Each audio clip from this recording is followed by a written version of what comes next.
ಗಂಡಕಿ, ಕೋಸಿ, ಕಾಳಿ, ಭಾಗಮತಿ, ಮೇಘನ, ವಿಷ್ಣು, ಚಂದ್ರ, ಝೀಲಂ, ಸಟ್ಲೇಜ್, ಬಿಯಾಸ್, ಕೃಷ್ಣ, ಗೋದಾ, ತುಂಗ, ಭದ್ರಾ, ನಂದಿನಿ, ನಳಿನಿ, ಮಾಲತಿ, ಮಲಾಪಹಾರಿ, ನೇತ್ರ, ಸೀತಾ, ವರಾಹಿ, ಅಘನಾಶಿನಿ, ಘಟಪ್ರಭಾ, ಮಲಪ್ರಭಾ, ಕೊಯ್ನಾ, ಸಿಗ್ನಾ, ಶರಾವತಿ, ಮಾಂಡವಿ, ಬ್ರಹ್ಮಪುತ್ರ, ಕಾವೇರಿ, ಎಷ್ಟೊಂದು ನದಿಗಳಿದಾವೆ ಈ ದೇಶದಲ್ಲಿ.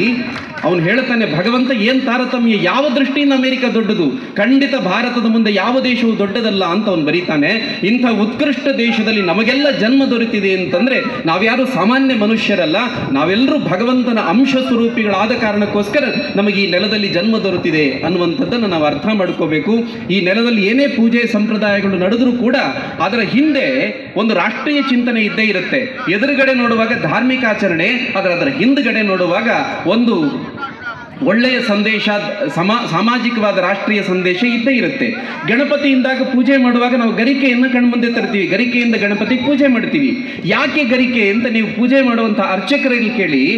ಅರ್ಚಕರು ಹೇಳ್ತಾರೆ, ಆ ಗರಿಕೆಯಲ್ಲಿರುವಂಥ ಔಷಧೀಯ ಗುಣ ಅಥವಾ ಅದಕ್ಕೆ ಇರುವಂಥ ದೈವಿ ಭಾವ ಇತ್ಯಾದಿ ಇತ್ಯಾದಿ ಹೇಳ್ತಾರೆ. ಆದರೆ ಇನ್ನೊಂದು ದೃಷ್ಟಿಯಿಂದ ಗಮನಿಸಿ, ಗರಿಕೆ ನೀವು ಒಂದು ಸಣ್ಣ ಕ್ಷುದ್ರವಾದಂಥ ಹುಲ್ಲು, ನೀವು ಮೆಟ್ಟಿದಾಗ ನಿಮ್ಮ ಕಾಲಡಿಗೆ ಬೀಳುತ್ತದು, ಆದರೆ ನೀವು ಕಾಲು ಎತ್ತಿದ ತಕ್ಷಣ ಮತ್ತೆ ತಲೆ ಎತ್ತಿ ನಿಲ್ತದದು.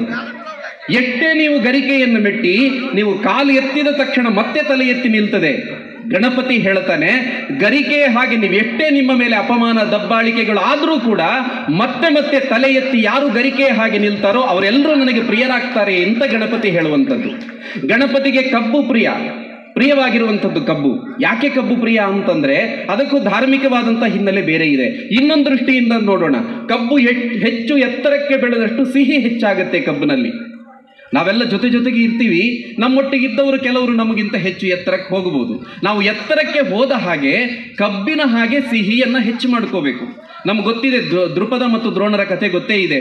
ಇಬ್ರು ಒಟ್ಟಿಗೆ ಗುರುಕುಲದಲ್ಲಿ ಓದ್ತಾ ಇದ್ರು. ದೃಪದ ಹೇಳ್ತಾನೆ, ನಿನಗೆ ಯಾವತ್ತಾದ್ರೂ ಕಷ್ಟ ಆದ್ರೆ ಬಾ, ನಾನು ರಾಜನಾಗಿರ್ತೀನಿ ಆ ಹೊತ್ತಿಗೆ ಅಂತ. ದ್ರೋಣನಿಗೆ ಕಷ್ಟ ಬಂತು, ದೃಪದನ ಹತ್ರ ಹೋದ. ದೃಪದ ಸಿಂಹಾಸನದ ಮೇಲೆ ಕೂತಿದ್ದ ರಾಜನ ಹಾಗೆ ದ್ರೋಣ ಬಂದಿದ್ದ, ತನ್ನ ಗೆಳೆಯ ಬಂದಿದ್ದು ಗೊತ್ತಾದ್ರೂ ಕೂಡ ಗೊತ್ತಿಲ್ಲದಂತೆ ಅವನಿಗೆ ಅಪಮಾನ ಮಾಡುತ್ತಾನೆ. ದ್ರೋಣ ಶಪಥ ಮಾಡಿದ, ನೀನು ಅಪಮಾನ ಮಾಡಿದ್ಯಲ್ಲ, ಇದಕ್ಕೆ ನಾನು ಹಾಗೆ ತೀರಿಸ್ಕೊಳ್ತೀನಿ ಅಂತ. ಕೊನೆಗೆ ದ್ರೋಣನ ಅದೇ ಶಿಷ್ಯ ಅರ್ಜುನನ ಮೂಲಕ ದೃಪದನನ್ನು ಸೋಲಿಸಿ, ಇದೆಲ್ಲವೂ ನಮ್ಮ ಕಥೆ ಗೊತ್ತಿದೆ. ಇನ್ನೊಂದು ಕತೆ ಕೃಷ್ಣ ಮತ್ತು ಸುಧಾಮರದ್ದು. ಅವರು ಗುರುಕುಲದಲ್ಲಿ ಓದ್ತಾರೆ. ಕಷ್ಟ ಬಂದಾಗ ಸುಧಾಮ ಕೃಷ್ಣನ ಹತ್ರ ಹೋದ. ಕೃಷ್ಣ ಸುಧಾಮನ ಪಾದ ಪೂಜೆ ಮಾಡಿದ್ದು ಮಾತ್ರ ಅಲ್ಲ, ಕೇಳದೆಯೇ ಸುಧಾಮನಿಗೆ ಎಲ್ಲವನ್ನೂ ಕೊಟ್ಟ. ಇಲ್ಲಿ ದೃಪದ ಎತ್ತರಕ್ಕೇರಿದ ದ್ರೋಣನಿಗಿಂತ, ಆದರೆ ಸಿಹಿಯನ್ನು ಹೆಚ್ಚಿಸಿಕೊಳ್ಳಿಲ್ಲ. ಕೃಷ್ಣ ಸುಧಾಮನಿಗಿಂತ ಎತ್ತರಕ್ಕೆ ಹೋದಷ್ಟು ತನ್ನ ಸಿಹಿಯನ್ನು ಹೆಚ್ಚು ಮಾಡ್ಕೊಂಡು ಹೋದ. ಹಾಗೆ ಈ ಗುಣ ಕಬ್ಬಿನಲ್ಲಿರುವಂಥದ್ದು. ಇಲ್ಲಿರುವಂಥ ಯಾರೆಲ್ಲ ನನ್ನ ಭಕ್ತರಿದ್ದೀರೋ, ನೀವು ಕಬ್ಬಿನ ಹಾಗೆ ಎಲ್ಲರೂ ಎತ್ತರಕ್ಕೇರಬೇಕು, ಜೊತೆಗೆ ನಿಮ್ಮ ಸಿಹಿಯನ್ನು ಹೆಚ್ಚು ಮಾಡಿಕೊಳ್ಬೇಕು. ಆ ರೀತಿ ಯಾರೆಲ್ಲ ಸಿಹಿ ಹೆಚ್ಚು ಮಾಡ್ಕೊಳ್ತೀರೋ ಅವರೆಲ್ಲರೂ ಕಬ್ಬಿನ ಹಾಗೆ ನನಗೆ ಪ್ರಿಯರಾಗ್ತಾರೆ ಅಂತ ಗಣಪತಿ ಹೇಳ್ತಾನೆ. ಗಣಪತಿಯ ಕುಟುಂಬವನ್ನು ನಾವು ನೋಡಿದ್ದೀವಿ. ಅಲ್ಲಿ ಇರುವಂಥದ್ದು ಗಣಪತಿಯ ವಾಹನ ಇಲಿ ಆದರೆ ಷಣ್ಮುಖನ ಹತ್ರ ಇರುವಂಥದ್ದು ಹಾವು ಇದೆ, ಅಲ್ಲಿ ನವಿಲಿದೆ.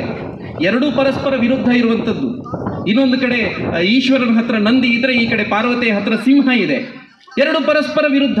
ಒಂದು ಕುಟುಂಬದಲ್ಲಿ ಪರಸ್ಪರ ವೈರುಧ್ಯ ಇರುವಂಥ ಪ್ರಾಣಿಗಳು ಒಟ್ಟಿಗೆ ಜೀವನ ಮಾಡ್ತವೆ ಅಂತಂದ್ರೆ ನಮ್ಮ ಸಮಾಜದಲ್ಲಿ ನಮಗೆ ಸಾಮರಸ್ಯದಿಂದ ಬದುಕಲಿಕ್ಕೆ ಗಣಪತಿಯ ಕುಟುಂಬಕ್ಕಿಂತ ದೊಡ್ಡ ಉದಾಹರಣೆ ಬೇಕಾಗಿಲ್ಲ. ಇಲ್ಲಿ ಎಲ್ಲ ಜಾತಿ ಮತ ಪಂಥ ಎಲ್ಲವನ್ನ ಬಿಟ್ಟು ಯಾರೆಲ್ಲ ಒಟ್ಟಿಗೆ ವಾಸ ಮಾಡ್ತಿರೋ ಅವರೂ ಎಲ್ಲ ನನ್ನ ಕುಟುಂಬದ ಹಾಗೆ ಅಂತ ಗಣಪತಿ ಹೇಳುವಂಥದ್ದು. ಹೀಗೆ ಗಣೇಶೋತ್ಸವ ಅಂತಂದಾಗ ಇದರ ಹಿಂದೆ ಇರುವಂಥ ಧಾರ್ಮಿಕ ಮತ್ತು ಅದರ ಹಿಂದೆ ಇರುವಂಥ ಸಾಮಾಜಿಕ ಉದ್ದೇಶಗಳನ್ನು ಅರ್ಥ ಮಾಡ್ಕೊಂಡು ಇದನ್ನು ನಾವು ಆಚರಣೆ ಮಾಡೋಣ. ನಮ್ಗೆ ಗೊತ್ತೇ ಇದೆ, ಸಾಮಾನ್ಯವಾಗಿ ಮನೆಗಳಲ್ಲಿ ಪೂಜೆ ಮಾಡ್ತಾ ಇದ್ದಂಥ ಗಣಪತಿಯನ್ನು ಬೀದಿಗೆ ತಂದಿದ್ದು ಬಾಲಗಂಗಾಧರ ತಿಲಕರದನ್ನು ಬೀದಿಗೆ ತಂದಿದ್ದು ಹಿಂದೂ ಸಮಾಜದ ಮೇಲೆ ಆಘಾತಗಳಾಗ್ತಾ ಇದೆ, ಅದನ್ನು ತಡೀಲಿಕ್ಕೆ ಗಣಪತಿಗಿಂತ ದೊಡ್ಡ ದೇವರು ಇನ್ಯಾವುದೂ ಇಲ್ಲ ಅಂತ ತಿಲಕರು ಯೋಚನೆ ಮಾಡ್ತಾರೆ. ಯಾರು ವಿಷ್ಣುವನ್ನು ಪೂಜೆ ಮಾಡಿದರೆ ಆ ಕಡೆ ಶೈವರು ಯೋಚನೆ ಮಾಡ್ತಾರೆ, ನಾವು ಪೂಜೆ ಮಾಡೋದಿಲ್ಲ ಅಂತ. ಈ ಕಡೆ ಶಿವನಂತಂದ್ರೆ ವೈಷ್ಣವರು ಹೇಳ್ತಾರೆ ನಾವು ಪೂಜೆ ಮಾಡೋದಿಲ್ಲ ಅಂತ. ಆದರೆ ಗಣಪತಿಗೆ ಆ ಭೇದ ಇಲ್ಲ. ಗಣಪತಿಯನ್ನು ಎಲ್ಲರೂ ಕೂಡ ಪೂಜೆ ಮಾಡುವಂಥವ್ರು, ಹಾಗಾಗಿ ಎಲ್ಲರೂ ಒಗ್ಗಟ್ಟಿನಿಂದ ಹೋಗೋದಾದರೆ ಗಣಪತಿಯೇ ಸರಿ ಅಂತ ಗಣಪತಿಯನ್ನು ಸಾರ್ವಜನಿಕವಾಗಿ ಆಚರಣೆಗೆ ತಂದಂಥದ್ದು ಲೋಕಮಾನ್ಯ ತಿಲಕರು. ಈ ಎಲ್ಲ ರಾಷ್ಟ್ರೀಯ ದೃಷ್ಟಿಕೋನಗಳನ್ನು ಇಟ್ಟುಕೊಳ್ಳೋಣ. ಇವತ್ತು ನಮ್ಮ ಭಾರತದ ಸ್ಥಿತಿ ಹೇಗಿದೆ ಅಂತಂದ್ರೆ, ಒಂದು ಕಾಲದಲ್ಲಿ ಸೌದಿ ಅರಬ್ ದೇಶಗಳಿಗೆ ಹೋದಾಗ ಅಲ್ಲಿನ ಪರಿಸ್ಥಿತಿ ಹೇಗೆ ಅಂತಂದ್ರೆ, ನಮ್ಮವ್ರು ಹೋದಾಗ ನಮಗೆ ನಮ್ಮ ದೇವರನ್ನು ಪೂಜೆ ಮಾಡಲಿಕ್ಕೆ ಅಲ್ಲಿ ಅವಕಾಶ ಇಲ್ಲ, ಅಲ್ಲಿ ದೇವಸ್ಥಾನಗಳಿಲ್ಲ.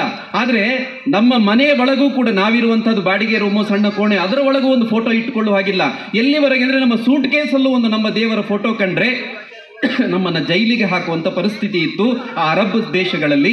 ಆದರೆ ಇವತ್ತಿನ ಪರಿಸ್ಥಿತಿ ಯೋಚನೆ ಮಾಡಿ, ಅದೇ ಅರಬ್ ದೇಶದಲ್ಲಿ ಮೊನ್ನೆ ತಾನೇ 55,000 ಚದರ ಮೀಟರ್ ವಿಸ್ತೀರ್ಣದ 55,000 ಚದರ ಮೀಟರ್ ವಿಸ್ತೀರ್ಣದ ಭವ್ಯವಾದ ಹಿಂದೂ ಮಂದಿರವನ್ನ ಸೌದಿಯ ಅಬುದಾಬಿಯಲ್ಲಿ ಸ್ಥಾಪನೆ ಮಾಡಿದ್ದಾರೆ. ಸ್ವತಃ ನಮ್ಮ ಪ್ರಧಾನಿ ಹೋಗಿ ಒಂದು ಸಣ್ಣ ಫೋಟೋ ಇಟ್ಟುಕೊಳ್ಳಿಕ್ಕೆ ಅವಕಾಶ ಇಲ್ಲದೆ ಇರುವಂಥ ದೇಶದಲ್ಲಿ ಅಷ್ಟು ದೊಡ್ಡ ಹಿಂದೂ ಮಂದಿರವನ್ನು ನಾವು ಸ್ಥಾಪನೆ ಮಾಡಲಿಕ್ಕೆ ಸಾಧ್ಯ ಆಗಿದೆ ಅಂತಂದ್ರೆ ಇದು ಇವತ್ತಿನ ಭಾರತದ ಶಕ್ತಿ ಜಗತ್ತಿನಲ್ಲಿ ಅಂತ ನಾವು ಅರ್ಥ ಮಾಡ್ಕೋಬೇಕು.